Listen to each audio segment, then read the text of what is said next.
si looga jawaabo wareejinta kursiga beelaha afar makane ee baarlamaanka aqalka hoose ee dalka odayaal dhaqameed waxgarad siyaasiyiin iyo dhalinyaro weheshanaya ugaas cali ugaas xasan ugaas raage ugaas iidle ayaa muqdisho ku yeeshay kulan lagu diidayo go'aanka xildhibaan cabdifataax qaasin uu ugu raray kursigii makane magaalada jowhar oo hirshabeelle caasimad u ah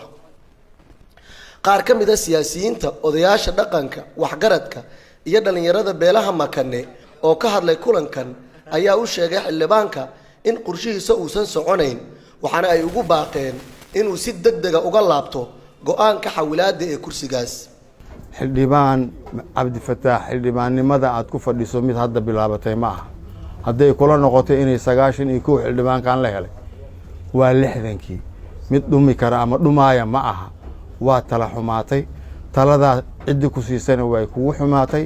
haddana waxaa lagaa rabaa haddii aad nin wax garanaayo oo wax fahmaayo aad tahay nin dadkiisa fahamsana aad tahay nin dadkiisa jecel aad tahay dadkaagi waaye dadkan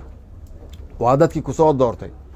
waxbaan qalday walaalayaal oo raalli haleega ahada meeshaa ka dhihi lahayd kursigaan qaadayaa waxaan geynayaa meel uusan lahayn shabeelle dhaxaan geynayaa adeer hiiraan baa laga leeyahay ma aqbali karno in maxay ahayto masiirkeenna iyo magaceenna iyo xaqeenna siyaasadeed in maxay ahayto ma garanaysaa la wareejiyo uu cabdifataax u wareejiyo ma ka aqbalayno cabdifataax waa shakhsi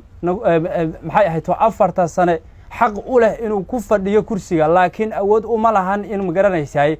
kursiga inta laga wareejiyo booskiisii boos kale loo wareejiya baarlamaanka maanta jira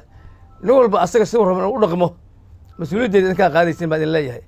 waxa waaye nin walba dooraan deegaankiisa waa la yaqaanaa meeshuu shalay ka soo jeeday kursiga ha geysto calafkiisana ha ku xisaabtamo maxaa kalifaya mataqaana iyadoo awood la sheegana awood la sheegana cabdifataax kursiga uu joor u geeyay maxaa kalifaya maxaa ku qasbaya cid ula tashtay male ilaa hadda ma hayna cid makane meel kasta baa joogta ama beledweyne ama joor ama mataqaana muqdisho ma jiro qof oo si gaar inta ula tashtay warniga kursiga halkaasaan geynaa iyo rixta ma jiro qofku waxaa la rabaa siisa markuu tallaabo uu qaadayo siyaasi markaa waxaa la rabaa inaad tashi aad samaysid laakiin haddii mar laga aamusay sida uu sheegay aqoonyaanka uu sheegay haddii laga aamusay nabadoonka uu sheegay haddii laga aamusay oo liiri mataqaana war bal faraha ka qaada liiri ma aha in dadka makane ay wax fahmayeen ma aha siyaasiyiinta wax fahmaysa nabadoonada wax fahmayeen aqoonyaanada wax fahmayeen mataqaana uwaasku nagu sarreeyo marka haddii samirkii iyo dulqaadkii iyo aamusnaantii loo arkaybo dad aan wax fahamsaneen cid kasta wax fahamsan tahay ugaas cali ugaas xasan ugaas raagi ugaas iidle oo ah ugaaska beelaha makane ayaa fariintan ugu shubay dhegaha xildhibaan cabdifataax maanta waxaan la yaabanahay 68 dadka xaqay ka yimideen dad aan hal kursi xilligaas lahayn ayaa 5 kursi 6 kursi 4 kursi 2 kursi iska qaatay oo meel ay ka codeen iyo meel ay si ku bixan aan lahayn haddana waxaa la soo dhigtay halkii kursi inaa la xeeladeeyo oo meeshii la rabo la iska geysto taas aadan ugu xunnahay madaxweynaha federaalka maxamed cabdullaahi farmaajo ra'iisul wasaaraha xasan cali khayre gudoomiyaha baarlamaanka dhammaantood waxaan ka codsanaynaa in xildhibaanada hadda jiro oo 4 sano